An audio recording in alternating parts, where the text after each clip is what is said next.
Jess from Jellephant Art, and today's video will be a Christmassy video where I will be showing you how you can make your very own handmade Christmas cards.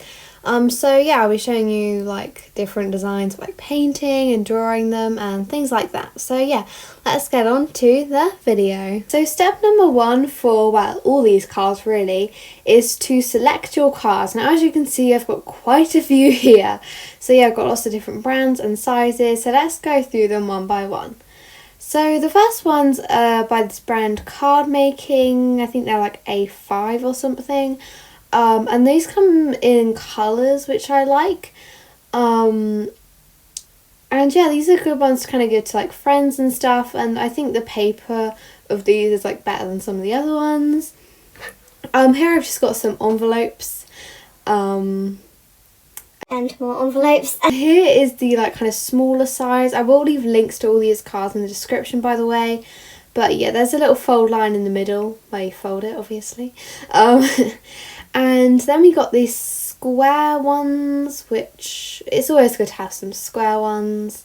These are from the works. And then we've got some kind of medium-sized cards, just like the small ones, but medium. And then these ones are the large ones, which for if you're doing more of a scene, and which I actually will be later. Now I like to get my cards from either Hobbycraft or the works, but I know that Arteza have started doing some watercolor ones, so yeah, I definitely recommend checking those out. So I think I'm going to use a medium-sized card for the first one.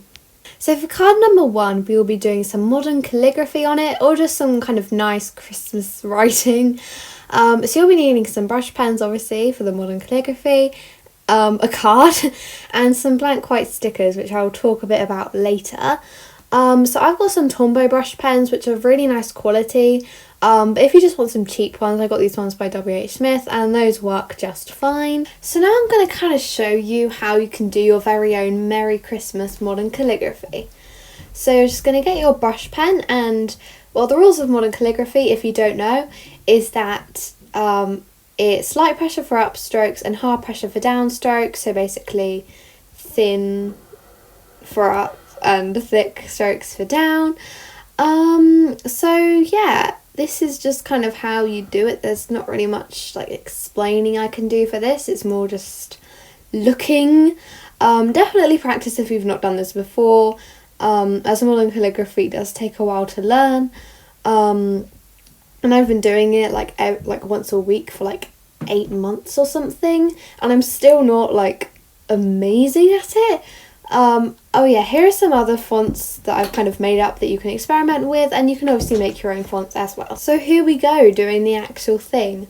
I decided to use a nice light blue, one of my Tombow pens. It's the shade 401. I wanted to kind of go for a sort of snowflake vibe with this one. And I think that looks really nice. And to be honest, I don't really know why, but like with brush pens, well, definitely Tombow brush pens anyway, they kind of create an accidental gradient. Like there's kind of a bit of a gradient in the letters, which I think really adds to it. But yeah, I don't really know why that is. I guess it's like the hard pressure and the light pressure. I don't know, maybe that just makes the ink darker and lighter. I, to be honest, don't really know. So I'm using the bullet tip on the other side of the pen just to do some little snowflakes, because it will probably be quite plain without them. So yeah, just continuing to add those. Also, another nice thing to add is a little spot on the back of the card to do your like signature and stuff. You know, just to show that cards made by you and stuff. I just like to do that. Also, like, you know, the whole card is an experience. It's not just what's on the front. You need to do stuff on the inside too. That's very important. You need to do stuff on the envelope as well. You don't need to go as intricate on that kind of, on the envelope, but still do something. And yeah, this is where these blank stickers come in. I like to just draw on them. I got these quite recently. But yeah, these are basically for sealing it, just to make it look that bit nicer. So yeah, I'm just doing a little snowflake on that because, you know, it works nicely. And here is the finished result. I think it looks quite nice, and it does show that like with one pen and a card and a sticker, you can create something really nice. So for card number 2, we will be using watercolor, and like all of these, you'll be needing a card. I'm using a small one for this one. And you'll also be needing, well, some watercolour. You can either use pans, cakes or tubes. I've got cakes. I feel like cakes and tubes tend to be more vibrant, but I don't know if that's just my experience of watercolour. And this is definitely where I would recommend getting those Arteza watercolour cards I mentioned earlier. Because, you know, you're not really supposed to do it on like normal card. I mean, it's better than like printer paper and stuff. Because that really doesn't work with watercolour. But oh well. So I kind of did a bit of a little sketch of this like Christmas pudding. I was going to do a face on it, but it looked a bit weird and kind of creepy, not gonna lie, so I kind of just abandoned that idea. And now I'm just mixing up a nice brown colour and just applying it to the bit that would be brown.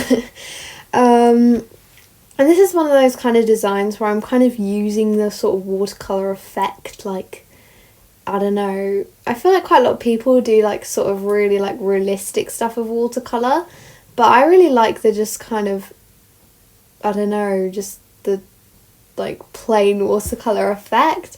And yeah, that paintbrush is really feathering, it's really annoying to use.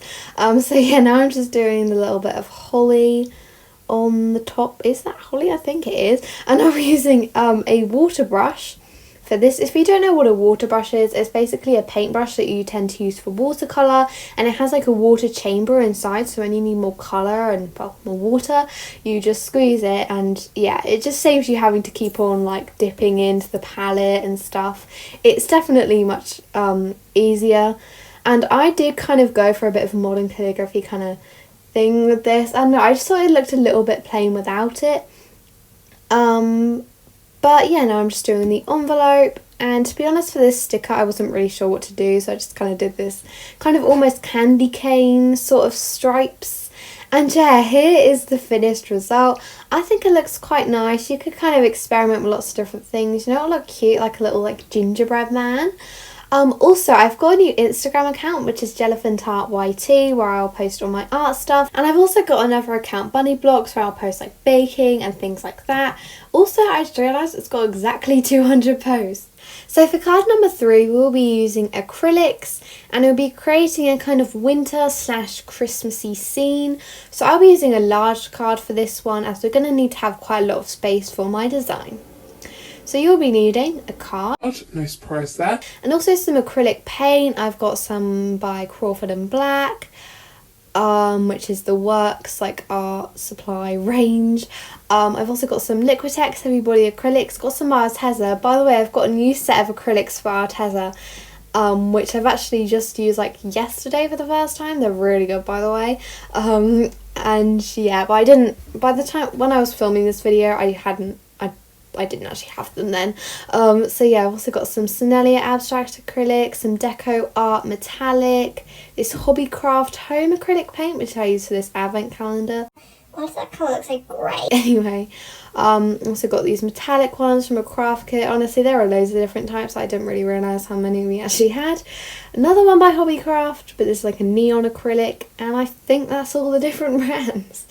Don't know why I felt the need to go through all of them. Oh well. So I'll be kind of creating like a winter tree scene. I don't know what it is about me, and like I always paint like forests and stuff, but I just really like them. So I'm kind of working out the placement of the trees, and they're going to be like covered in snow and stuff. So I'm starting off with this with the sky, and I kind of went for a sort of winter's morning, you know, like waking up to snow. I don't know, that was the kind of vibe I was going for. But I feel like in this like particular clip, I was just kind of trying to save paint a bit, possibly a bit too much, and I was like, oh yeah, look how crusty that lid is of my Arteza acrylic. But yeah, I wanted the blue a bit lighter, so it meant quite a lot of messing around because I didn't really mix the colour properly in the first place. And now I'm just doing the like, I almost call them stems, the trunks of the trees. I'm only going to do the bottom because like the middle and the top will be so like thick with leaves that like you won't really be able to see it. Also, when I get my hair out the frame, like, it's really annoying. I always mean to like tie it back when I'm filming videos, but sometimes I do and it still gets in short. It's really annoying. So I'll be using a fan brush to do the leaves, and I love using these because they create a really nice effect, and it just works like magic. It's so easy, because yeah, otherwise it can be quite difficult to get a really like kind of realistic looking leaf effect. And I'll also be using, well, some white to add the snow. I almost forgot about that, which would have been a bit bad because then it wouldn't have really been very Christmassy. So I also decided with my light blue Posca paint pen to do a little season's greetings, and I just thought that kind of added to it a bit. And one thing I almost forgot about is adding snow. Like, that is kind of very important. I don't know how I almost forgot that. So yeah, again, I'm just doing a little like signature space, I don't know, I guess that's what I can call them. And I also did a similar thing to the inside. Oh wait, no, I'm doing the envelope now, oopsies, wrong bit. And yeah, I decided to do these kind of star-like snowflakes. I really like this look, and I kind of left a little circle in the middle to write the name of like whoever you're giving it to. So yeah, and then we're just going to do the little sticker, similar to the first sticker I did. And I decided on the back to kind of add something. Like, I did a little open me. I think those are really cute. This is probably my favourite envelope and might be my favourite card of them all. But I really like all the ones I made in this video. So my next video should be uploaded on the 31st of December, but I won't actually be available then, so I think I'm going to upload it on like the 2nd or something instead. So yeah, now I'm just finishing up the card, adding that little border thing in the inside, and yeah, here is the finished result. I feel like I've said this about all of them, but I'm pretty happy with how this came out. The only thing is, I did notice that this card kind of warped a little bit, which was a bit annoying, but oh well, it's quite hard to avoid that sometimes. So I hope you enjoyed this video. If you did, make sure to give it a like and also subscribe to see more content on the channel. Thanks for watching. Merry Christmas and a Happy New Year. I'll see you in 2021. Bye.